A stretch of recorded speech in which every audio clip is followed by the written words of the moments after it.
Hello, I'm Jacqueline Baltz, and I'm joined with CNN News anchor and Westminster graduate Brooke Baldwin. It's a pleasure to have you on campus, and thank you so much for joining us. Thanks for having me. Go Cats. Go Cats. Now, you are this year's graduation commencement speaker, but not too long ago, you were the one with the cap and gown graduating. What's it like being back on campus, and you're going to be on the other side of the stage? What's it like? I'm still taking it in. It feels like, in a sense, no time has passed. Mm-hmm. Coming through the front gates, I remember being a cheerleader for football season and standing out there and screaming and yelling for everyone coming in the mornings on a Friday, coming down the stairs from Askew into Presley, all the same flooring. I mean, it all just started coming back to me. So in a sense, it feels like Westminster is in me and I never left. But at the same time, I feel like it's almost like this weird full circle moment because I was the president of my senior class. So I actually spoke at Commencement in 1997 in a white robe. And so being up there again, I haven't even done the math, however many years later, will be wild.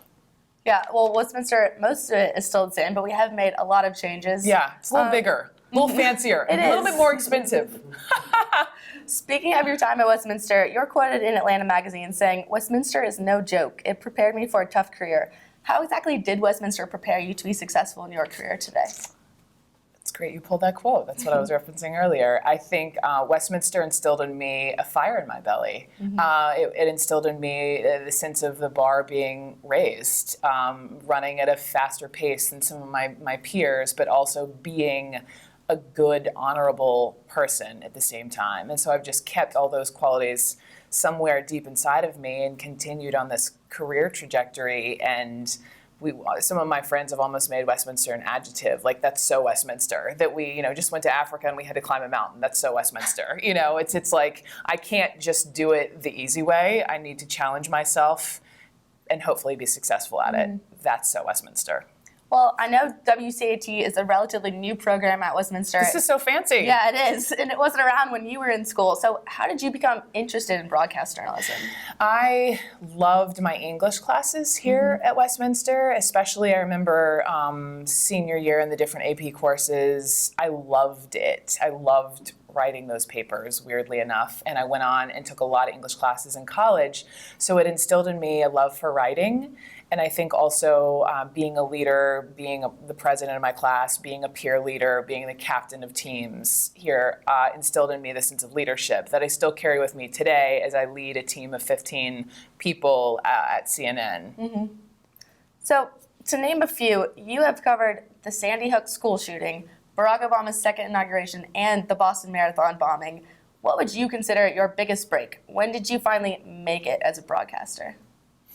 I think I'm still working on making it. I really do.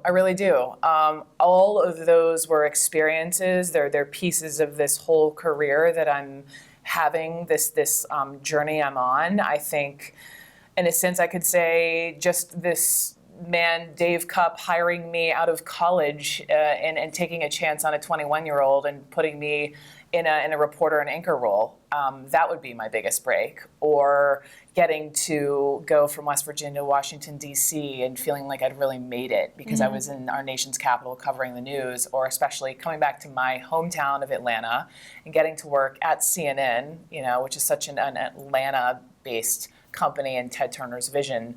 That felt like making it. Living in New York feels like making it. So it's a constant thing. It seems like when you're in the broadcasting field, it never stops. You're always trying to up yourself Westminster. Each year. Yeah, exactly. Westminster. Using it as the verb.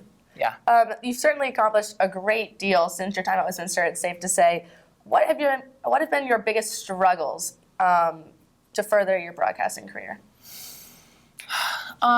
Sometimes it's hard to always maintain balance, right? So when you're constantly striving for that next thing or wanting a piece of the pie, whether it's a big story, whatever it is, it's also like maintaining my great friends and staying grounded and slowing down, right? It's very easy to, in the middle of a big news cycle, just be consumed by what's happening and be constantly, like I have 2 phones and being constantly in contact with people from work and knowing when to put the phones down, turn it off, go on a vacation. It's all so important because taking that time off, I think, makes you better when you're on.